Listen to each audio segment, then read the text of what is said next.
जी जी बिल्कुल। फिर ਉਹਦਾ ਕੀ ਹੱਲ ਹੁੰਦਾ ਹੈ, ਕਿਸ ਤਰ੍ਹਾਂ ਹੁੰਦਾ ਹੈ, ਕੀ ਸ਼ਾਸਨ ਹੈ। ਠੀਕ ਹੈ, ਉਹ ਅਗਰ ਤੁਸੀਂ ਪ੍ਰੈਕਟੀਕਲ ਕਰ ਲਓਗੇ ਤਾਂ ਬਿਹਤਰ ਹੋਵੇਗਾ।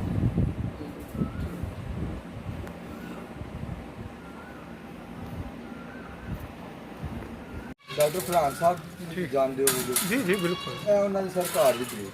माशा ਇਹ ਦੋਵੇਂ ਭਾਈ ਨੇ। ठीक। ਥੋੜੀ ਆ ਜਾਓ।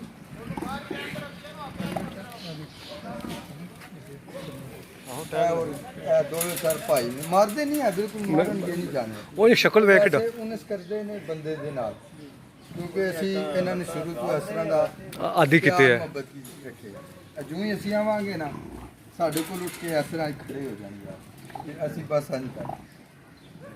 ਕੋਈ ਵੀ ਸਾਡਾ ਬੱਕਰਾ ਹੈ ਬਿਲਕੁਲ। ਇਹ ਦੇਖੋ ਕਿੰਨੇ ਜਾਨਵਰ ਨੇ, ਕਿਸੇ ਦੀ ਆਵਾਜ਼ ਆ ਰਹੀ ਤੁਹਾਨੂੰ, ਕਿਸੇ ਬੱਚੇ ਦੀ।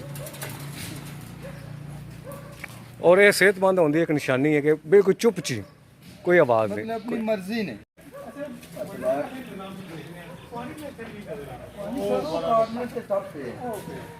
ਜਿਹੜਾ 2 ਟਾਈਮ ਇਹਨਾਂ ਨੂੰ ਫਰੈਸ਼ ਕੀਤਾ ਜਾਂਦਾ ਪਾਣੀ, 2 ਟਾਈਮ।